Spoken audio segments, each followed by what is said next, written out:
Y hoy en día me parece, a reserva de lo que digas tú, Jonathan, que ya se ha perdido esta relación, esta importancia.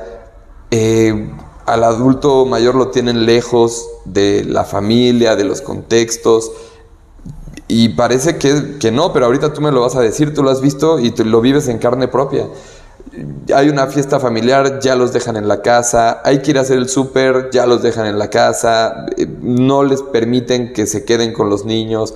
Son muchas variables que han hecho que esta transmisión generacional de información, de conocimientos, de experiencias, de emociones, se esté perdiendo. Entonces, ¿qué ventajas, por qué sí o por qué no hay que hacer que los niños tengan relación directa con los adultos mayores? Fíjate que eso es muy cierto. Ahora, bueno, tampoco nos han educado para poder atender a los adultos mayores, eso es cierto, ¿no? Entonces, lo que te mencionaba hace rato, a veces pensamos que sobreprotegerlos te va a dar un problema respiratorio y ya no salgas, ya no te tapes, te vas a caer, ya no te muevas. Pero entonces también las generaciones han cambiado.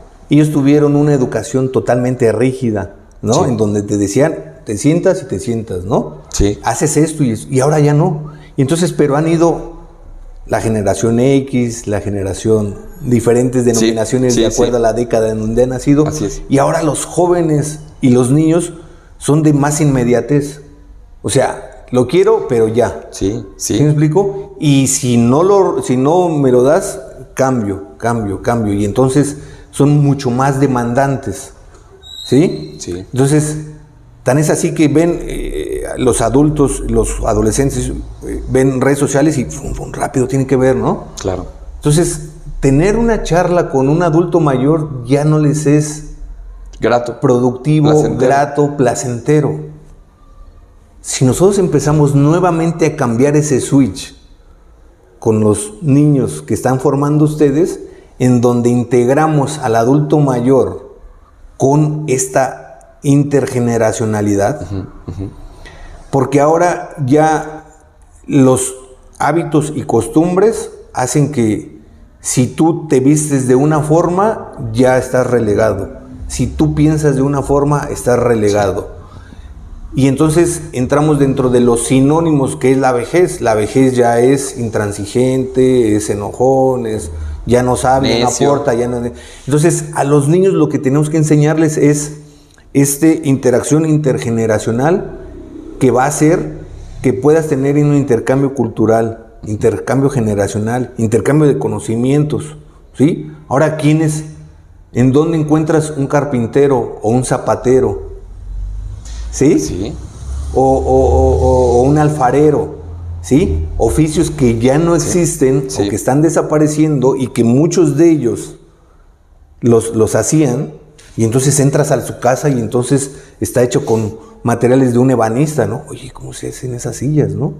Y ahora ya un poquito más minimalista la cosa, ¿no? Absolutamente. Entonces, darles... Por poner un ejemplo, a mí se me ocurre, oye, tienes que hacer una sesión en donde vas a invitar a un adulto mayor, un abuelo de cada de los niños y les vas a contar su historia. Sí. ¿Sí me explico? Sí. Los niños se van a emocionar. El adulto mayor, fíjate nada más, va a ser la salida del mes. Sí. Lo que para alguien podría ser normal, ¿no? Sí. Así un día normal en la oficina. Sí, para él puede ser, es un evento, un hito histórico. Yo cuando mis pacientes van a la consulta, oye, van arreglados de traje, contentísimos. Oye, pues me dice, oye, es que es mi paseo. Entonces, tú llevarlos a los niños, les vas a promover físicamente la movilidad, el jugar con los niños. Los vas a promover al adulto mayor que mejore su capacidad cognitiva, porque entonces va a empezar a contar historias, va a mejorar su memoria, sus recuerdos, va a platicar cosas de lo que él hizo y que los niños ahora ya no ven, y entonces les va a sorprender. O sea, vas a tener un intercambio de conocimientos, ¿no? Sí, ganar. Entonces, psicológicamente ya no va a estar aislado el adulto mayor, entonces va a ir con la escuela de su hijo, de su nieto, ¿no? Entonces, para ellos es de que yo voy a ir yo soy el abuelo de Matías, de Pedro, de Juan, de Juanita, etcétera, ¿no? Totalmente. Entonces, y van a tener un intercambio de conocimientos generacionales en donde podemos aportar lo bueno de los dos. ¿Tú has visto eso en las escuelas, Jonathan? O sea, ¿eso lo hacen las escuelas? En uno de mis hijos lo ha pasado, que han invitado a los abuelos y sí conviven. No es, desgraciadamente, lo más habitual, seguramente. Y te lo puedo decir porque tampoco me lo platican. Yo sé muchas de las cosas de mis pacientes, de su entorno, de sus nietos, incluso de sus bisnietos, y no es algo que se los fomenten o que los inviten, ¿no? Sí.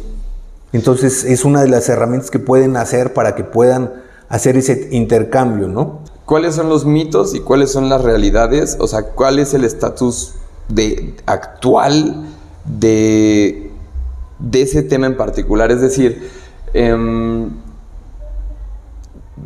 decir viejito, eso ya es grosero, eso se vale, hay que decir adulto mayor.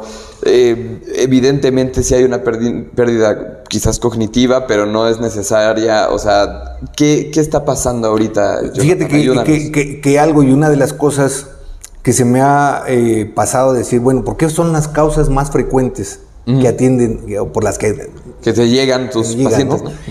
Y una de ellas es, número uno, ya visitaron a 20 médicos, todas las instituciones que quieras, ¿sí? Y entonces sus enfermedades que habitualmente se atendían ya no están teniendo un buen control, un buen resultado, o incluso ven que ya su capacidad está mermada, en general física, cognitiva, etcétera, socialmente. Entonces, una de las cosas por las que visitan tienen muchos medicamentos. Okay. Entonces, el adulto mayor, muchos medicamentos. ¿Por qué? Porque a veces vamos a los médicos o van al médico en donde tienes dolor, ten un medicamento. Tienes problemas digestivos, otro medicamento. Digamos que se atiende el síntoma y no la causa. Exactamente. Entonces vamos al médico dentro de los hábitos que tenemos pero de todo el tiempo, no nada más aquí, vamos al médico solamente cuando tengo algo, sí, cuando tengo un dolor. Sí. La molestia por la que va la gente al médico es por dolor. Sí. Entonces, y ahí se derivan todas las especialidades, ¿no? Entonces vas al adulto mayor y los hijos creemos que lo estamos atendiendo bien porque voy a las rodillas, al cardiólogo, al endocrino, al gastro. Sí, todo entonces, el séquito de... Entonces todos le suman medicamentos, ¿no? Sí. Porque al final de cuentas es su área, ¿no? Pero yo les preguntaría, ¿quién es tu médico de cabecera? Y en el adulto mayor en específico, el geriatra es el que tiene que dirigir la orquesta. Eso es.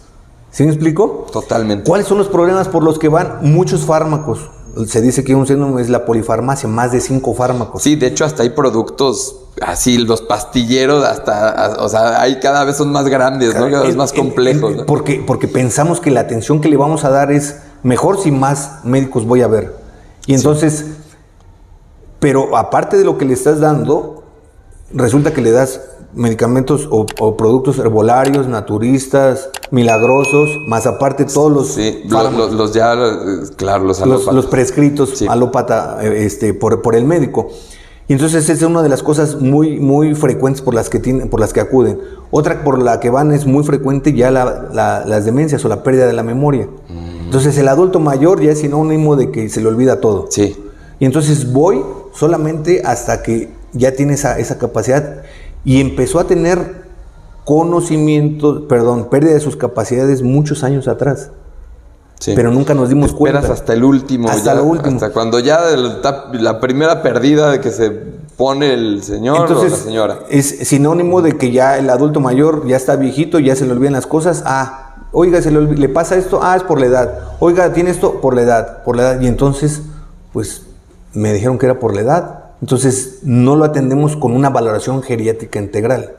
Tal cual. ¿Sí me explico? En donde tenemos que ver un programa social, nutricional, cognitivo, ¿sí? Y físico. Y preventivo. ¿no? O sea, pero que entonces, es una palabra que aquí parece que está prohibido. O sea, prevenir. Aquí creo que es muy cultural en México.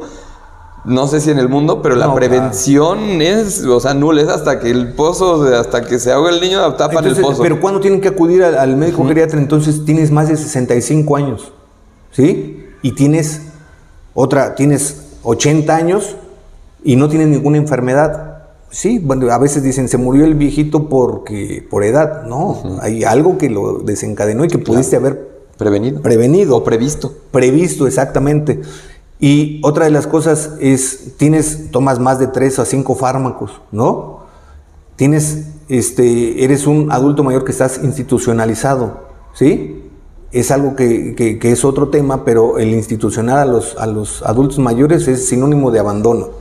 Y no, ya hay instituciones muy establecidas, muy profesionales, en donde les damos una atención de manera adecuada. Y entonces, dentro de los mitos que puedes tener de la vejez, ya enfocándolo, es el adulto mayor es enojón. Pues no es enojón, es uno de los síntomas que tiene porque está deprimido. Claro. O está ansioso. Claro. O tiene dolor. Claro. ¿Sí? Otro mito es, ya son intransigentes o ya no aprenden. Entonces, ¿para qué lo voy a llevar a que vaya a esto, a tal actividad? Porque ya no aprenden. Oye, yo nada más les pregunto, imagínate una persona de 80 años o de 90 años en donde estaban en carretillas, utilizaron transporte, vieron el nacimiento de los autos, ¿no? Del tren, del metro. Sí. ¿Sí? En donde no había ni teléfono, había telégrafos, ¿sí? Entonces, utilizaron el teléfono de casetas, ¿no? Y después el cassette, los CDs, los LPs, y ahora ya todo lo tenemos en nuestra tablet. Pero todo eso que nosotros pareciera que nos es muy fácil, ver un video, poner una música, hablar, hacer una llamada, ellos aprendieron. Entonces yo les digo, oye, así como ellos están, y ellos me lo dicen, así como tú estás, yo estuve. Sí. Desgraciadamente, el paso del tiempo ha ido que han mermado mis posibilidades. Pero tengo mucha gente que se ha vuelto muy activa y que aprende. Tengo, por decir, un señor de allá por Zumpango, que es cronista, ¿no?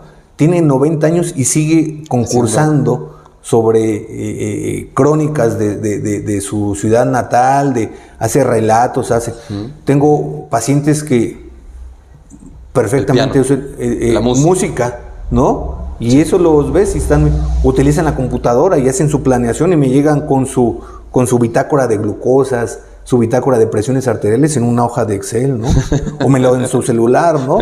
Entonces, evidentemente ellos sí pueden aprender y entonces pensamos que es un sinónimo que no van a aprender. Necesitan atención. Necesitan atención, necesitan oírlos. Muchas de las cosas por las que van y ellos se quejan es que ya no los escuchan, ya no les tienen paciencia, ya no les quieren oír y entonces pues se ven relegados, pero sí los quieren para que su pensión les ayude a pagar los pañales de los nietos, de la colegiatura del hijo, muchas cosas en donde empiezan a tener ellos ya algo que se llama violencia. Y no solamente es física, sino psicológica, económica, patrimonial.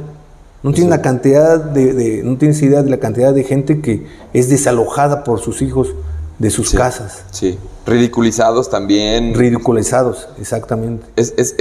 Porque están muy vulnerables. Finalmente terminan o empiezan este proceso de vulnerabilidad que a veces sin querer, pues la misma familia lo promueve, ¿no? Pero justamente... Y el sistema de salud, los médicos, entonces, no, ya no le digas, está viejito, o que ya no, entonces...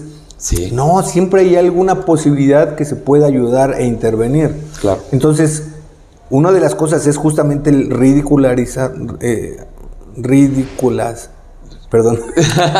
poner en evidencia, ridiculizar. Perdón, al adulto mayor, porque ya no oye, porque ya no ve, porque ya no se mueve. Sí. Y entonces pareciera que no, pero el comentario que nosotros hacemos hacia con ellos tiene un gran impacto hacia nosotros y a los niños. Les dices o les gritas o les reprendes, imagina que a ellos a todos nos pasa, ¿no? Totalmente, ¿no? Y es ahí donde quería llegar, ¿no? El que por medio de este tipo de información, de este tipo de pláticas, de este tipo de pues, materiales audiovisuales, pues llegar a la mayor cantidad de gente que se pueda y crear conciencia en la importancia de que, como dice mi abuelita, como te ves, me vi, y como me ves, te verás. te verás. Ojalá. Entonces, que nos veamos. Ojalá, Ojalá. Hoy en día, ojalá.